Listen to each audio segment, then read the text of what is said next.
सुप्रभात क्लास 6। आप लोगों की पाठ्य पुस्तक हिंदी व्याकरण से हमारा चैप्टर चल रहा था। प्रत्यय और उपसर्ग के बारे में हम लोग यहाँ पर पढ़ रहे थे। तो हमने उपसर्ग के बारे में तो हम लोग जान चुके हैं। तो हम यहाँ पर अब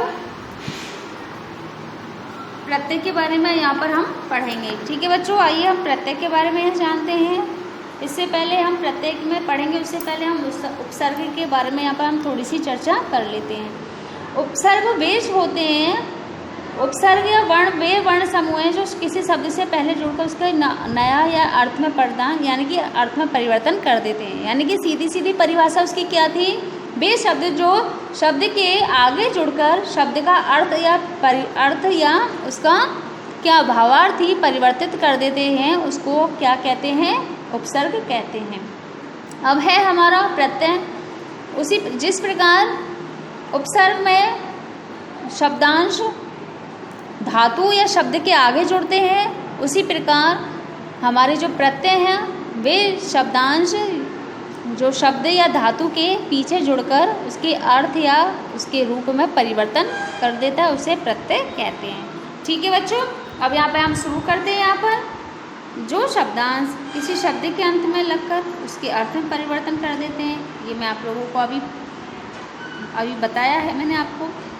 यानी कि जो शब्दांश किसी शब्द के अंत में लगकर या जुड़कर उसके अर्थ में परिवर्तन कर देते हैं, उन्हें प्रत्यय कहते हैं। प्रत्यय नए शब्दों की रचना भी होती है।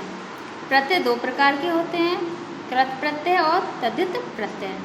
बच्चों, प्रत्यय कितने प्रकार के होते हैं? दो प्रकार के, कृत और तद्धित प्रत्यय। अब यहाँ पर हम कृत प्रत्यय के बारे में पढ़ेंगे। क्रिया के मूल धातु के साथ लगकर, यानी कि क्रिया के मूल धातु के साथ लगकर संज्ञा विशेषण शब्दों का निर्माण करने वाले प्रत्यय कृत प्रत्यय कहलाते हैं। कृत प्रत्यय के अंत में शब्दांश जोड़े जाते हैं, इसे कृदंत प्रत्यय भी कहते हैं।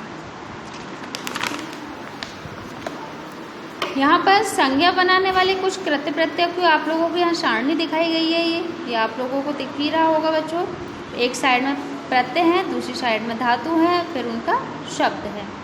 तो यहाँ पर आहट का अर्थ क्या हो गया? घबरा या चिल्लाना। अन गम सह और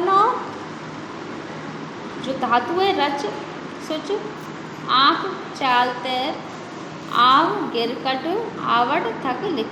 अब इनका शब्द हम यहाँ बनाएंगे। घबरा हट, घबराहट, चिल्लाहट। गम हमारा धातु हो गया, इसमें हमने अन को जोड़ना है, तो गमन सहन, रच रचना, सुच सूचना, चाल चालक, तैर तैराव, गिर गिराव, कटाव, आवट यानी कि थकावट, लिख का लिखावट। ये आप लोगों को दिखाई दे रहा होगा बच्चों।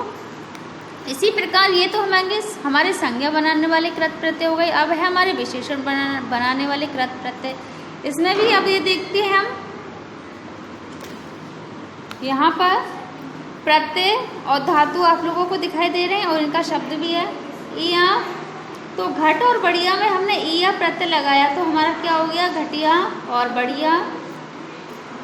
यानी कि ईया शब्द जब हमने प्रत्यय इसमें जोड़ा घट में, तो क्या बना हमारा? घट ईया, घटिया। ईयल, सड़ियल, मरियल, अनिय, स्मरणीय, कथनीय, आलू, श्रद्धालु, दयालु।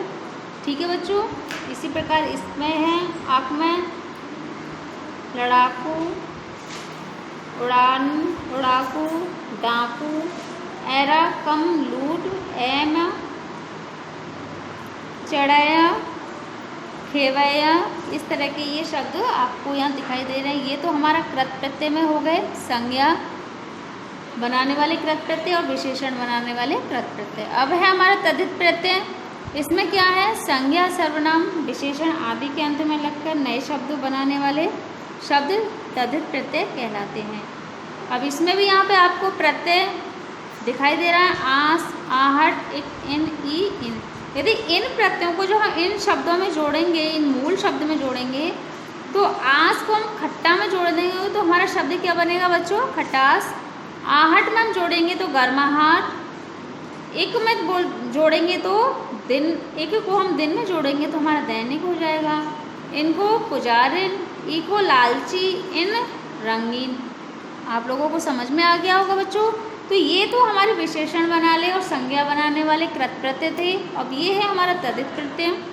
यहाँ पर आपका ये चैप्टर यहाँ पे ये समाप्त होता है बच्चों। तो आपने इस चैप्टर में प्रत्यय के बारे में जाना और उपसर्ग के बारे में जाना। तो आप लोगों को ये दोनों ही वीडियो पसंद आई होंगी बच्चों, ठीक हो। आप इसको अच्छे से पढ़ सकते हो, अच्छे से देख भी सकते हो, ठीक है बच्चों। इसको आप लोग अच्छे से पढ़िएगा ध्यान से। आज के लिए इतना ही। आपका दिन शुभ हो।